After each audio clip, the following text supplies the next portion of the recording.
What is up, everybody? I am George Mossey. This is the George Mossey Show. So I need every single person at home to say hello to Heather C. She is back. She has been gone for a while, but she has come back to us because we will not Hi, let I'm her back. get away. You can't get away from us. You have to stay here at the George Mossey Show. So we watched You, Me, and My Ex. First things first, Alex, Caroline, Steve, and the baby have not made an appearance. They did not make an appearance on this episode. So we will wait until next week so we can see how cute this baby really is. But I want to jump in and talk about April, Lauren, and Roy, who are all in Palm Springs. So we got a break from John, which was a much needed break. Lauren and April definitely needed a break from him. And they went all the way to Palm Springs to see Roy to get that break. Roy just turned 40 years old. He had a great birthday party, and April and Lauren were there to help him celebrate, as well as his son. And we're seeing a little pattern here because April is freshly single, not on paper, but like she is definitely ready to close that chapter. And we're kind of watching April fall back into love with Roy. And I'm not mad. Like, I'm not mad about it. I always felt like April and Roy were soulmates and they probably met at the wrong time in their lives and they had different things going on. But I feel like April and Roy together, they just mesh well. I feel like April is a very loving person and Roy is a very easygoing person. And I feel like their personalities mesh well. I don't really see them fighting. I see them really like joking around, having a good time. There's no animosity. There's no negativity between them. So how do you feel about April moving into a relationship? Because she said in the hot tub to Roy, she said, I kind of want to stay here in Palm Springs with you a little longer. And Roy said, you can stay as long as you want. So how do you feel? How do you feel about this flirting going on? Because Lauren exited stage left. She was like, when I see that happening, that's my cue to go. So where do you feel like it's okay? Because we know April was in marriages since she was 16 and she's always been in relationships and she's a mom. She's always giving, giving, giving, giving. So do you think April needs some time to love April, or do you think that Roy is a good, safe choice? I don't think there's anything wrong with taking time in relearning yourself and loving yourself. But I think she was always a perfect match with Roy. I mean, even with season one, we saw them get matching tattoos. They co parent very well together. And I just think that she just loves being loved. You know, she had her relationship, her long going relationship with Roy, and then she fell for John and then tried to have a relationship with him. When things fell out, she ended up relying on Lauren and her relationship, friendship, with her. And I think that it happened at a good time. I mean, it all kind of went full circle because Lauren had mentioned to her that she was in a relationship. She said it was becoming serious. And, I mean, what does that mean for them? Does that mean that she's eventually going to move out? Is she want to take things to the next step, with her significant other? So it's kind of like, I honestly think that this is a good support system. Roy knows her the best. They have kids together, and he was always there. So I think that sometimes it takes losing the person for you to realize what you actually have and what you missed. So maybe this was enough time and enough separation for them to rebuild, to come back and try things again. I like that. April, we approve here at the George Mossey Show. You and Roy, we approve. We ship. We ship it. All right. So talk about Matt, Kinsey, and Chelsea because Matt took Chelsea ring shopping for Kinsey, which even the guy at the jewelry store was like, this is weird. Like, I've heard people bring their best friend, their parents, anyone close to you that knows both parties, never the ex that you were in a serious relationship with. And Chelsea's made it very clear that she doesn't think Matt should marry Kinsey. And it's nothing negative about Kinsey. Chelsea just feels like he's not ready. And I think Chelsea nailed it. Chelsea knows Matt better than any of us do at home because she was smart enough to remove herself from that situation. And she said it. She was like, if he could have been more mature and grown up, their relationship would have flourished. And he just is very, what's the word? Like a big teenager, he's just immature. Like there's nothing wrong with that. I think you can be a big teenager no matter how old you are, but I don't want Kinsey to think she's going to get her happily ever after when she's really just going to get the opposite. Like she's going to be marrying a 16-year-old who doesn't want to help her with chores, who wants to out with his ex and not answer the phone. This is a very interesting relationship that they have going on. I mean, he moved her in the house with them. So, like, to me, that's like the biggest red flag that you could ever have, ever. They still have a really strong bond and they still have a really strong, like, flirtation. And I mean, the way that they play around with each other and they joke around each other, it's almost like believable that there's still something there. So I think Yeah. I think that Chelsea really does miss him and wants to like kind of, I don't know, like rekindle or kind of maybe get things back together with him, only because like the way she shut down the marriage, she's just kind of like, no. But like you said, if things went accordingly, she would have been the one that was getting the ring. So even Exactly. though the friend in her might be like, no, I'm just looking out for you. I just want to make sure that, you don't get hurt.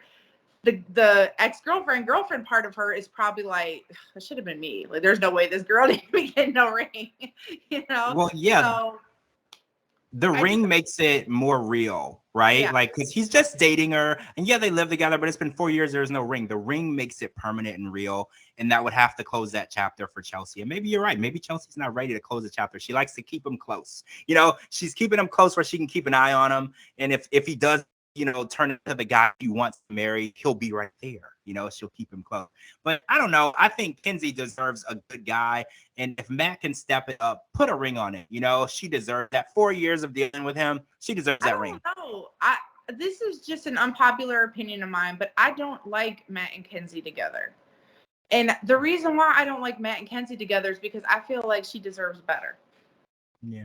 I just see the way that he is. And I'm not downplaying their relationship, and I'm not saying he doesn't love her, because clearly I know they fabricate a lot for TV for ratings. I am not saying that at all. But just as a viewer who's watching every week, I just see like she's just like trying to make things work. She's like, this is my relationship. I love him. And I feel like she's giving more than she's receiving. And I feel like he's still trying to, like, even though he's getting older, still live kind of like the college frat boy lifestyle when he wants to go to the bar drinking with the boys, his ex and all that. And I just think that she is on one page, he's on another. And then with Okay. Chelsea being in the middle, literally in their house, I don't see how that's healthy for their relationship. So let's talk about another college fat boy, because DeAndre, Elodie, Rowan, and I'm going to throw Darian in there because Darian has made his appearance and we know who Darian is now. And I think Darian's a good guy. I like Darian. I think he's He great. was cleaning up, making the baby, washing Elodie's butt. Like, this is a good guy. Like, Elodie, I don't know what happened exactly. I know you said that it was cheating and dishonesty, but maybe forgiving this guy is the way to go, because I am liking Darian. And the fact that DeAndre made 0 phone calls, 0 visits, no flowers. Did he send flowers? I didn't see any flowers. Like, no, nothing at all. She has no idea where he is, ignoring her FaceTime calls. And then he's in Atlanta with Rowan. And that's kind of what Elodie said. She's like, I wonder if he's in Atlanta with his ex. That's exactly where he was. So how do you feel? Because breast augmentation very cosmetic surgery can be very serious, not just recovery, but you could have complications. Okay. So she is going through something pretty serious and life changing. And I feel like her boyfriend should be there way more than her baby daddy. Her baby daddy is like more of her boyfriend right here. So this is another relationship where I think that the guy and the ex should have never broke up, because I really think that DeAndre and Rowan are always going to have that connection that's going to interfere with any relationship that he's going to be in, whether it's Elodie or anybody else.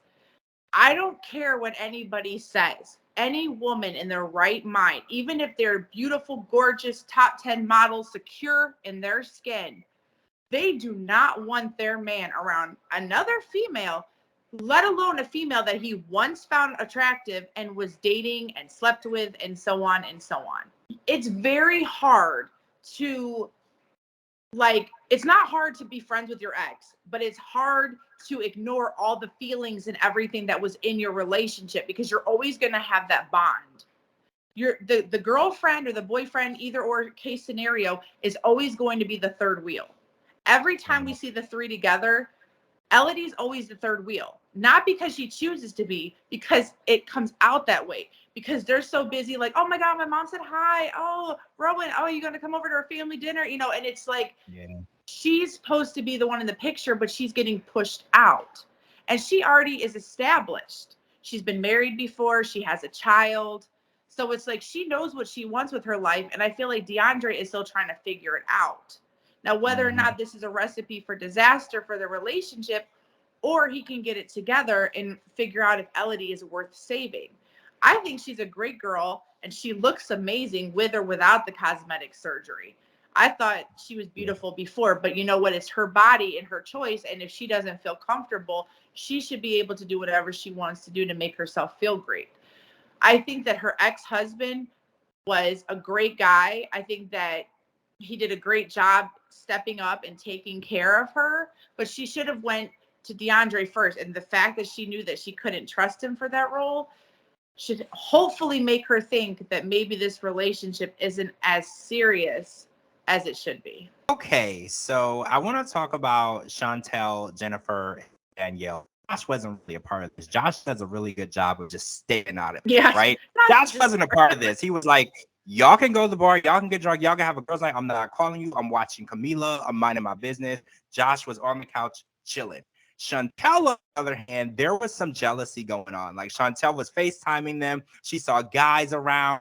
She said guys are only interested in certain holes. Like there was a lot of craziness from Chantel. And it's kind of funny because Chantel is the most chill person, right? I have never thought that Chantel was jealous. She is so chill and so confident. So when I saw this, and then when I heard Jennifer was talking about what would happen if we get divorced, I got super scared. I don't ever want to think of Jennifer and Chantel breaking up, because their family dynamic, first of all, I love them together, but their family dynamic, because even Danielle said it too. She's like, if they're having problems and they're breaking up, it's going to affect us because we are one big happy family. Not really, like underneath one roof. I think this whole house thing is going to blow up and they're going to go back to their own homes. But their dynamic is something that I feel like is amazing. And the idea that they're having these issues, do you think it's fair for Chantel to say that Danielle and Jennifer shouldn't be going to the bar and having a girls' night? Do you think that's fair? Because a lot of people online don't. Okay, so first of all, I'm new to Florida and I want to join Danielle and Jennifer on their next girls' night. So they have to call you. I'm sorry, Chantel. Maybe you and George and Josh can all hang out and watch the hockey game together. But I want to go like hang out with them with the girls' night. They are so much fun.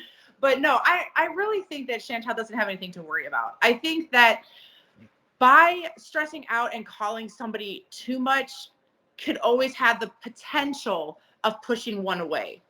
Because if the person feels like you're constantly nagging them, you don't trust them, you're kind of like blocking them from having a good time, they're going to look at you like the Debbie Downer and they're not going to want anything to do with you because they're going to be like, I'm just trying to relax and have a good time.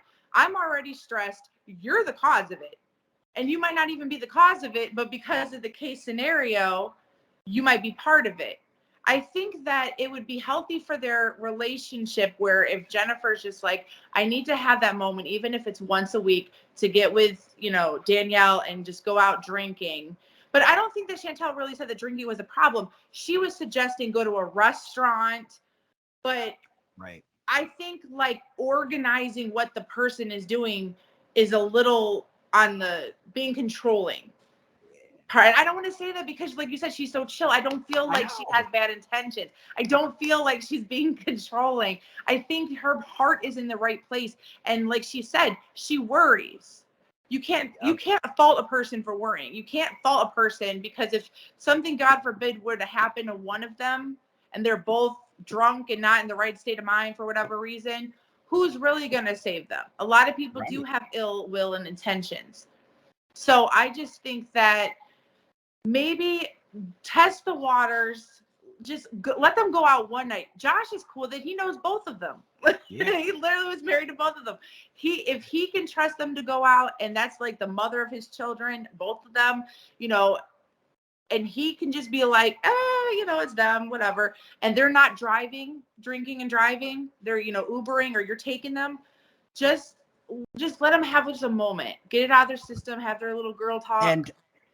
And please don't break up. I can't handle that. That's something I can't handle. All right, guys, we're out of time. Thank you so much for joining me. Welcome back to Heather C, by the way. Me, and MyEx. You're welcome. I'm George Mossey. Make sure you follow me on all social media platforms at George Mossey and GeorgeMossey.com and anywhere you get your podcast. Thank you so much, guys. And we'll talk to all of you guys really soon.